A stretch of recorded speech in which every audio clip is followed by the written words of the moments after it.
Meanwhile, tonight, in the aftermath of the Tops mass shooting, communities are focusing on how to make public spaces safer and inform the public about what to do in those active shooter situations. Good evening, everyone. I'm Mary Alice Demler. And I'm Scott Levin, and Liz Lewin has that story tonight. Liz? You do need to be prepared, and you do need to know what to do and how to do it. There has been a disturbing increase in copycat behavior across the country. Churches, supermarkets, schools, hospitals, grocery stores, everyday places are under attack. According to the Gun Violence Archive, an online database that collects information and research on gun violence, there have been 254 mass shootings this year alone, including the shooting in Maryland today that left 3 people dead and multiple others injured. It's not one specific person committing these attacks. Male and female have been involved in these attacks. Age range as low as 12 years old as 80. It's hard to think about, but what do you do in an active shooter situation? North Tonawanda Police Chief Keith Glass says first things first, people need to be educated and informed so they can respond.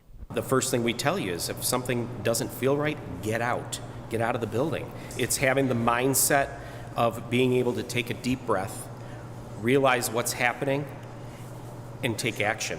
For nearly an hour and a half, veteran lieutenant and NT SWAT team leader Nick Iwanecki and retired detective Steve Endress shared strategies, tips, and insight on how to best respond in an active shooter scenario, specifically if you don't have a weapon.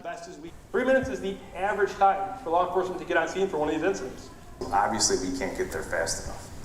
So that's why you have to pay attention to your surroundings, because we have a saying in law enforcement, the police are only minutes away when seconds count. If you see something, say something. Don't live in denial. It's always better, Detective Endress says, to be proactive than reactive. We're not paying attention. Or if we do see it, we ignore it, just like Nick said.